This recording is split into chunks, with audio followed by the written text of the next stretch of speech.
करिए। आज एक बहुत खूबसूरत सा मैंने पोस्ट पढ़ा, कहीं से मेरे पास आया था कि ये जो है ना, अगर आपने इसमें मेहनत नहीं किया ना तो आपने सिर्फ एक अटेम्प्ट नहीं खोया है, आपने अपने लाखों का नुकसान किया है। अगर आप एक औसतन मान के चलिए कि 70,000 रुपए भी तनख्वाह आपको मिलती है तो एक साल आपका पूरा का पूरा बर्बाद होता है।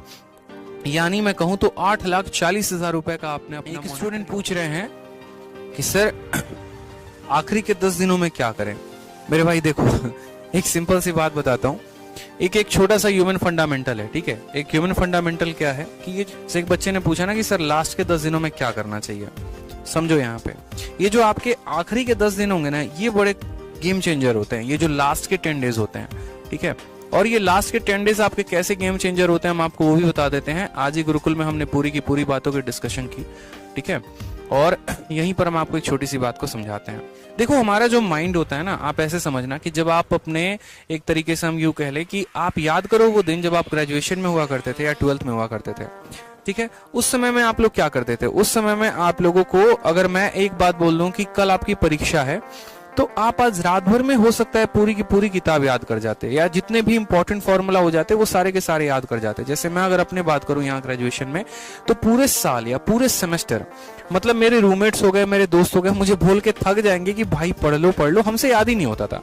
हम मतलब याद करने की भी कोशिश करेंगे ना तो ना हमसे फॉर्मूला याद होंगे ना हमसे कुछ याद होगा। लेकिन पता नहीं क्या होगा, शायद ये मेरे साथ ऐसा केस है या पूरा ह्यूमन बीइंग का ऐसा नेचर है कि अगर मुझे ये पता है कि परसों सुबह परीक्षा है तो पूरी की पूरी किताब ऑटोमेटिक मुझे याद होनी शुरू हो जाएगी। उसके लिए कोई टीचर की आवश्यकता नहीं पड़ेगी, कुछ की आवश्यकता नहीं पड़ेगी। आदमी रटेगा किसी भी तरीके से, 100 तरीके से करके उसको याद करने की शुरू करेगा और वो याद भी होगा। सेम नेचर आपका अभी का है, ठीक है। ये जो लास्ट के 10 दिन है, इस लास्ट के 10 दिन में अगर आप मेहनत ढंग से करें ना, तो मैं आपको बता रहा हूं कि आपके पीछे की 4 महीने की तैयारी फेल हो जाएगी। ये आखिरी के 10 दिनों में कहानी ऐसी होगी कि आपको जो वोकैब है ना, वो आपको राफेल के भी ज्यादा के स्पीड से आपको याद होना शुरू हो जाएगा। जो स्टैटिक जीके आपने कई दिनों से छोड़ रखा है, वो स्टैटिक जीको को जरा एक बार आप पढ़ के देखो। आपको अगर मानो कि स्कोर नहीं आ रहा है स्टैटिक जीके में या जीके में स्कोर नहीं आ रहा, आप एक बार स्टैटिक जीको को अभी देखो।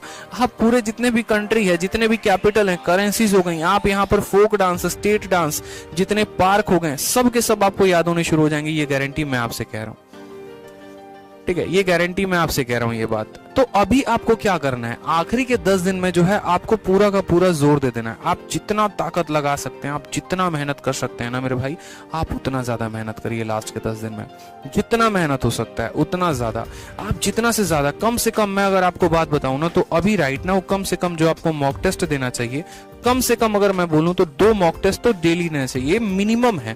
एक सुबह उठते ही और एक रात सोते ही। इतने मॉक टेस्ट तो आपको सर देने ही देने हैं। उसके अलावा चाहे आप जो काम करो, और इस मॉक टेस्ट में एक आपका प्रीवियस ईयर का मॉक टेस्ट होना चाहिए और साथ में एक जो मॉक टेस्ट होना चाहिए वो आपका लेटेस्ट पैटर्न पर कोई भी किसी भी कंपनी का हो तो चलेगा। मॉक टेस्ट को साथ को उसको बड़े ढंग से आप एनालाइज करना।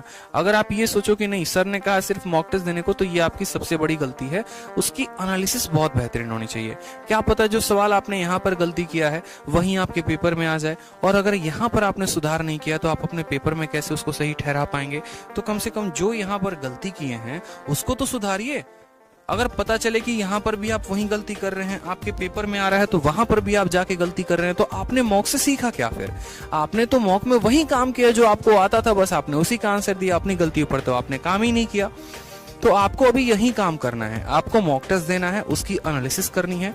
जो चीज आप गलती करते हैं, कहते हैं बाई हुक और बाई एनी क्रुक, आप उसको किसी भी तरीके से अपने माइंड में फिट करिए, मेमोराइज करिए, याद करिए। ये आपका गोल्डन फंडामेंटल होना चाहिए।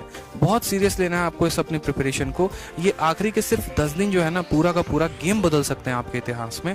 आपके स्कोर को बहुत बढ़ा सकते हैं अगर आप ढंग से पढ़े तो, ठीक है। क्योंकि सिर्फ आप एक अटेम्प्ट काउंट मत करिए। आज एक बहुत खूबसूरत सा मैंने पोस्ट पढ़ा, कहीं से मेरे पास आया था कि ये जो है ना, अगर आपने इसमें मेहनत नहीं किया ना तो आपने सिर्फ एक अटेम्प्ट नहीं खोया है, आपने अपने लाखों का नुकसान किया है। अगर आप एक औसतन मान के चलिए कि 70,000 रुपए भी तनख्वाह आपको मिलती है तो एक साल आपका पूरा का पूरा बर्बाद होता है। यानी मैं कहूं तो 8,40,000 रुपए का आपने अपना मॉनेटरी लॉस किया। इसके अलावा आपने डिपार्टमेंट में अपनी सीनियरिटी भी लूज की। अगर इस साल आप सिलेक्शन लेते तो आप बाकी लोगों से सीनियर हो जाते। इस साल आप नहीं ले रहे हैं अगले साल आप सिलेक्शन ले रहे हैं तो कई लोग आपसे जो है वो सीनियर हो जाएंगे, आप उनके जूनियर बन के रहेंगे। तो इसीलिए आप ये ना सोचिए कि सर हमारा सिर्फ एक लॉस हुआ है तो एक अटेम्प्ट का लॉस हुआ है, अगली बार देख लेंगे। सिर्फ एक बच्चे आपने अटेम्प्ट नहीं खोया, आपने बहुत कुछ खोया है।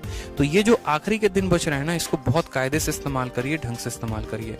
जिन जिन चीज़ों को आपने नहीं पढ़ा है, बहुत ज़्यादा तो आप नहीं कर सकते कि आप बैठ गए ज्योमेट्री या मेंसुरेशन लेने, हाँ, लेकिन रिविजन पे पूरा का पूरा फोकस करिए जितना ज़्यादा हो सकता है।